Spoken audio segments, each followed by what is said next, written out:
Olá, hoje nós vamos falar um pouco mais a respeito das cidades, de maneira geral, mas especialmente das cidades brasileiras. Ah, Cidade brasileira me lembra duas coisas. Ou elas estão no mar, próximo ao mar, né? Haja vista que a colonização brasileira, como você sabe, ficou assim na costa do país, como se os portugueses fossem caranguejos, como alguém já disse isso no passado. Ou então elas estão no interior, próximo de ferrovia, a ferrovia ia se desenvolvendo, as cidades iam se desenvolvendo atrás, mas há algumas cidades importantes do nosso país que se desenvolveram ao lado ou à margem de rios. E nós vamos conversar sobre esse tema com o arquiteto e urbanista José Roberto Bueno, que é formado pela USP, e ele também fala sobre rios e a importância do uso dos rios pela população. Zé Roberto, muito obrigado pela gentileza, Obrigado a você, pela participação conosco aqui. Bom, Zé Roberto, é o seguinte, quando a gente fala em rios na população, levar a população brasileira para o rio, eu até fico preocupado. Eu já vi população perto de rio, né? Uma vez eu fui a Moscou e um colega meu que me recebeu lá falou assim, vamos dar uma volta de barco no rio Moskva. Falei, pelo amor, o rio estava limpo, estava cheio de gente nadando dentro do rio. Agora, é possível fazer isso no Brasil, com os rios da situação dolorosa que eles se encontram? Acho que a primeira coisa é essa associação perversa de rio e esgoto, né? Vai falar em São Paulo que vai dar uma volta para passear ao longo dos rios, a associação imediata é que, Imediata, que sem os dúvida. rios estão poluídos, enfim. A gente costuma dizer que não existe rio poluído, existe rio e existe poluição. Existe essa fusão que leva a gente a associar a imagem dos rios à presença de esgotos. Então, um dos trabalhos nossos começa por aí, que é descolar um pouco essa ideia de que rio é esgoto, rio merece o tratamento de rio, esgoto merece o tratamento de esgotos. Sem dúvida. E aí, o que você comentou dos portugueses aqui, curiosamente, a urbanização em São Paulo, ela, herdada pelos portugueses, colocou os rios nas costas. Ou seja, há muito tempo a gente tem o rio longe da nossa visão. A gente vai ter cidades na Europa, como você falou, em Moscou e outros países da Europa, onde os rios estão na frente. Então, se vê o rio desde pequeno, cuida. Ou seja, a gente está habituado a ter o rio como esgoto, o rio ser uma boa forma de escoar o nosso lixo, enfim. Então, o trabalho nosso começa por aí, começar a desmanchar essa crença de que rio é esgoto. Ou seja, não. A gente faz expedições onde a gente leva as pessoas para reconhecer as nascentes desses rios em São Paulo, a gente vai encontrar um monte de nascentes. E a surpresa de São Paulo ter essas águas sob a cidade. E é muita água. É muita água. A gente está falando de torno de 4.000 quilômetros, algo como 300... 4.000 quilômetros de rio? De rios no na estado. cidade de São Paulo, não no estado. Não, na cidade? Na cidade de São Paulo. Cadastrados 300 rios pela prefeitura. Tá. E a gente, de uma certa forma, a gente é educado a não saber disso. Isso aí devia estar no livro de escola, devia se reescrever Sem os dúvida. livros Eu para... nunca ouvi falar isso. Então, eu também não soube, eu tenho meu parceiro Luiz de Campos, que é o meu mestre nessa questão dos rios, né? Ele é geógrafo. Ele foi apresentado por mim anos atrás e eu ligado à cidade, eu ligado à educação, ligado à ocupação da cidade pelas pessoas, falando, conversa com o Luiz. E ele me trouxe essa realidade que São Paulo tem muita água. E a única pergunta que eu fiz para ele foi, eu quero ver isso, é possível ver? Ele falou, sim. Eu falei, então vamos marcar em casa um encontro, eu moro no Butantã, e ele falou, a 200 metros de qualquer lugar que você tiver em São Paulo, você encontra um curso d'água. Eu falei, quero pagar para ver. Então a gente fez a primeira expedição Rios e Ruas, foi um passeio, eu e o Luiz, onde a gente saiu de casa de bicicleta, começamos a rodar, eu moro no alto ali da Vila Indiana, e pelo conhecimento da paisagem, do relevo, das curvas, das ladeiras, da vegetação, a gente começou a perceber indícios de que por ali poderia haver a presença d'água. 150 metros de casa a gente achou uma nascente do Pirajuçara Mirim, num lugar onde eu passava há 10 anos, aquilo lá era um matagal, aquilo ali era um terreno baldio. Só que colocando esse olhar para o permanente, o olhar para a natureza da cidade, para os indícios da água, é como se fosse um filtro mesmo, a gente não usa esse óculos. Sei. Usando esse óculos que eu pedi emprestado ao Luiz para reconhecer esses rios, a gente reconheceu a presença de água, a presença de taiobas, uma mata mais exuberante. E logo a gente viu a água minando na terra e logo engolida por uma galeria. Esse foi praticamente o nascimento da iniciativa, foi esse momento de epifania, quase, de olhar e de ver a tristeza de ver o rio ser engolido e a alegria de saber que ele está vivo. Sei. E Quer dizer, ele está jogado na galeria.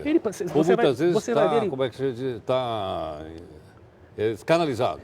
Você consegue ver ele brotando ali do muro da USP para a Vila Indiana, uns 15, 20 metros de mata, você consegue ver essa água, e logo ele é engolido pela galeria. Onde nasceu essa outra tradição nossa da gente envelopar o rio?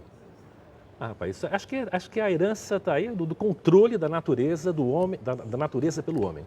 Ou seja, isso aí acho que foi moda, isso aí acho que foi sucesso no começo do século passado, né, de a gente retificar Rio, da gente conseguir levantar um prédio de 50 andares e de o advento do carro, do automóvel. Então teve um momento, né, onde esse controle, né, da velocidade, do tempo, da natureza, que hoje em dia parece que tem que ser revisto, repensado. Sim. Ou seja, não sei se a opção por cobrir esses rios e canalizados no passado, se ela deve continuar vigorando como lógica. A gente acha que não. Sim, Se a lógica foi isso, de colocar a cidade em cima dos rios, a gente não quer fazer o contrário. Porque em algumas cidades do mundo isso é uma verdadeira atração, né? Claro. Quanto mais curso d'água, mais atração, Imagina mais as pessoas aqui, se juntam Heródoto, você ter assim, esses rios não... A gente não está falando em tirar 23 de Maio, Vila da Pacaembu aqui do lado e voltar a ter rio. Mas achar um lugar de convivência entre ruas e rios. E o rio, claro. E você ter um lugar de apreço, um lugar de passeio, um lugar de convívio, um lugar de desaceleração. Falar de rio é falar de diminuir a velocidade da cidade. Ou seja, as expedições que a gente faz não são expedições de carro, são expedições a pé. Ou seja, onde a gente passeia, a gente tem tempo de ver o rio. Então, um dos pensamentos nossos é esse, de devolver o olhar, começar a limpar o rio, na verdade, no olhar das pessoas. Sim. As pessoas Agora, estão passando você acha rápido. que com essa volta da população à beirada do rio, com todas essas coisas que você está dizendo, poderia pressionar o poder público para fazer a separação que você falou no começo? Rio não é esgoto. Eu acho que a estratégia, o pessoal sempre pergunta para a gente, mas isso aqui tem que resolver o prefeito, tem que resolver isso aí é o governo do estado, é a Sabesp, enfim. O caminho nosso é mais pelas bordas, ou seja, a gente está fazendo um trabalho lento, gradual, profundo, tocante, divertido, de sensibilizar as pessoas. Ou seja, quando a gente tiver a nossa visão de 1 milhão, 2 milhões, 3 milhões de pessoas em São Paulo, sabendo das águas, reconhecendo e desejando essas águas, a gente, não importa quem vai estar sentado lá na prefeitura, vai ter essa pressão do poder público. Claro. Hoje o desejo da população é de ver os rios canalizados. A gente foi educado a ter o rio canalizado. Aliás, nós tivemos uma eleição aqui, um dos candidatos a prefeito, não me lembro exatamente quem foi o iluminado, ele queria tampar o rio Tietê. É a lógica caminha para isso, né? A gente foi tão educado a querer ver o rio coberto que não é tanta loucura assim a gente ouvir isso, né? Aliás, o Tamanduateí tamparam um pedaço.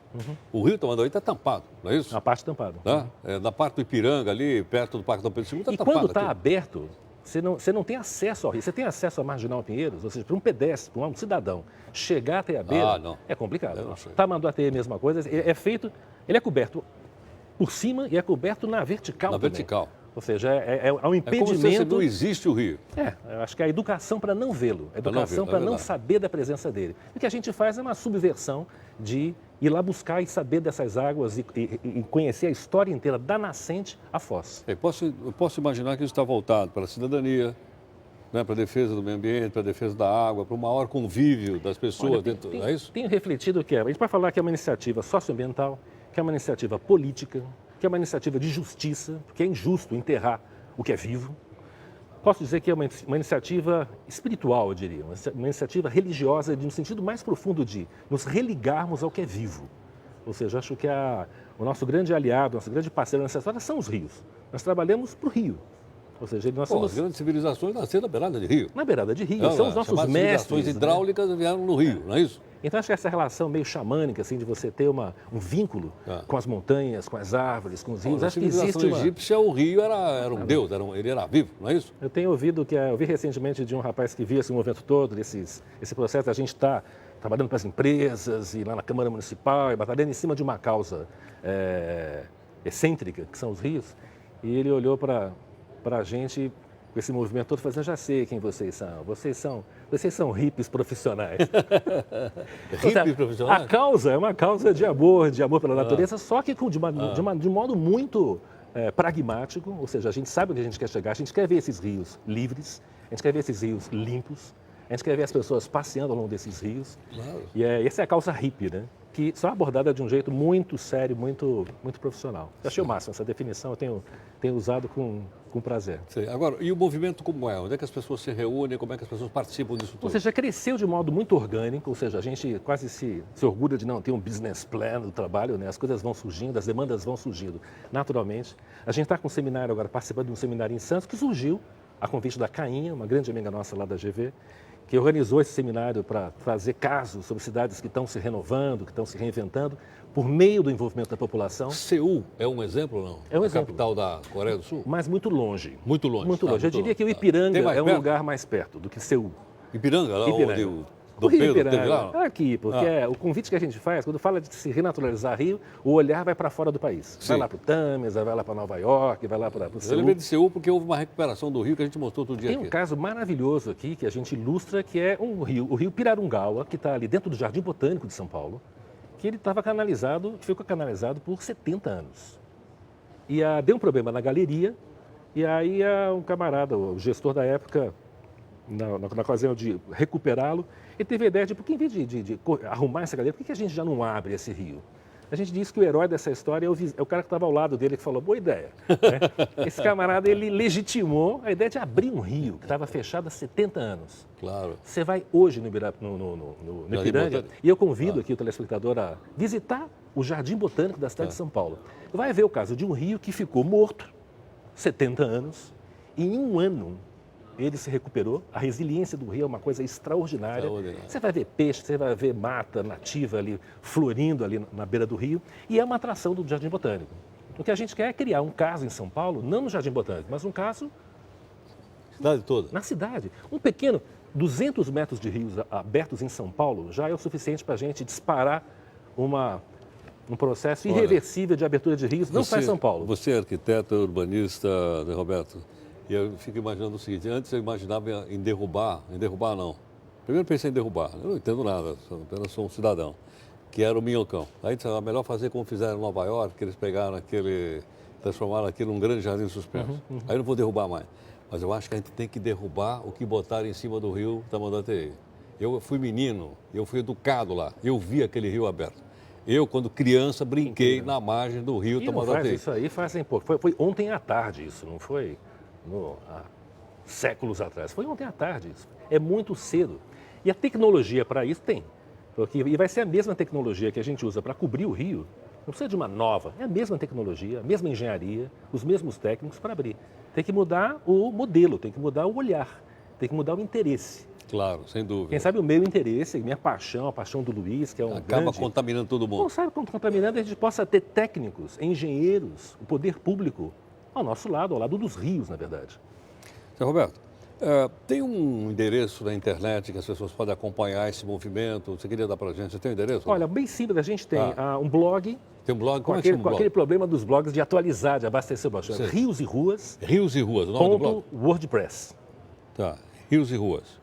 .wordpress. No Facebook, ou seja, é um trabalho que envolve pessoas, então a gente usa e abusa da rede social, comunicando as expedições, chamando as pessoas para as novidades que a gente tem encontrado, que é facebook.com/rios e ruas. Tá, no Facebook também é /Rios e Ruas. /Rios e Ruas. E jogar Rios e Ruas no Google, vai achar, já vai aparecer matérias, trabalhos, textos, fotos, depoimentos, ou seja, acho que vale a pena. E passeios, Tá certo.